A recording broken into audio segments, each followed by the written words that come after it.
Everybody's waiting for you!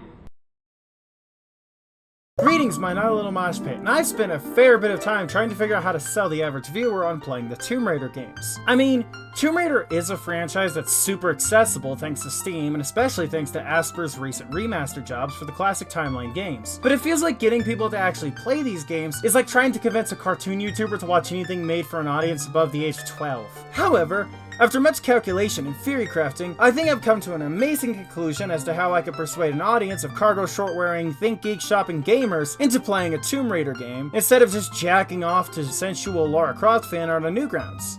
That's by comparing it to Zelda. I'm not even going to pretend like you guys don't know what Zelda is. The Legend of Zelda is without a doubt one of the most mainstream and popular video game franchises out there. Hell, even my grew up with a PlayStation ass grew up with Zelda. I've been a lifelong fan of the series, and even though I have a massive disinterest in 90% of Nintendo's output, Zelda is one of the few exceptions to this rule, alongside the likes of Kirby, Metroid, and that one DS game none of you have played but is my favorite Nintendo game period. And there's plenty of similarities between Zelda and Tomb Raider. Both are iconic video game franchises that have escaped the gaming sphere, having gained mainstream pop culture status even among non-gamers. Both have things like comic book and film adaptations. Well, Zelda had planned one and continues to plan one. No, Light of Courage doesn't count, but it is clearly a cinematic masterpiece. My pussy hurt. I don't mean to come off like I'm the Sigma Omega Alpha Chad Queen of all things Tomb Raider. I want you to be my alpha.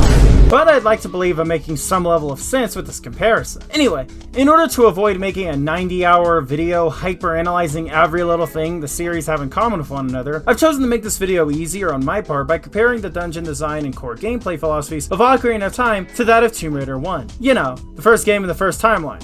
That Tomb Raider 1. Before writing this video, I asked a Zelda fan about what makes classic 3D Zelda dungeons appealing to him. This Zelda fan, user DoJayMi, highlighted a few aspects that I have chosen to focus on for the sake of this thesis.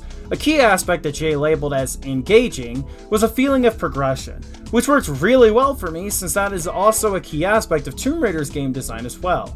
Granted, Tomb Raider doesn't have things like dungeon-specific items the way Zelda does, but Tomb Raider and Zelda both contain open dungeons filled with puzzles that require the player to think things over using what's at their disposal. Tomb Raider's puzzles are mainly focused on the player using their platforming skills, whereas Zelda's tend to focus on tool-based exploration. But both games do share some puzzle-solving types like switch flipping, block movement, and other such tropes found in a variety of action-adventure games. But both games also have similar dungeon designs. These semi-open dungeons that lock off a majority of the paths at the beginning, but as the player discovers more items, unlocks more doors, etc., the dungeon opens up more and more. Here's two dungeon maps from both Ocarina of Time and Tomb Raider side by side just to help out my point. There's no open hub in Tomb Raider the way Zelda has, but both franchises do have dungeons that require a player to reach the endpoint of a dungeon to complete it. Sure, Tomb Raider is more level-based and linear. The dungeons act more as levels, whereas in Zelda, they act as dungeons proper. But I don't really think this difference changes the fact both franchises share the same core appeal.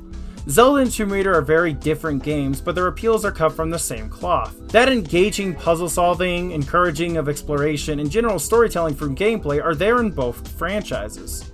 I honestly do feel like Zelda fans who yearn for classic 3D Zelda gameplay could get a lot out of playing Tomb Raider, especially the classic timeline games, which conveniently are the ones bundled into two collections by Asper. Their name sounds like a slur, not gonna lie, damn. I admittedly expect this video to be longer, but it ended up being a lot shorter than I originally expected once I wrote everything out. Still, I'm mainly hoping this video will jumpstart many new Tomb Raider fans from the Zelda heads in the audience. I care about Tomb Raider a lot, but it feels like every day that despite the franchise's importance to gaming history, so few people have actually played these games. So if you're curious about the franchise, please pick up the games on Steam. They literally go on sale as often as ABC would marathon the Harry Wizard movies during the 2010s. Thanks for watching. I don't know how to end videos. Enjoy the rest of your day.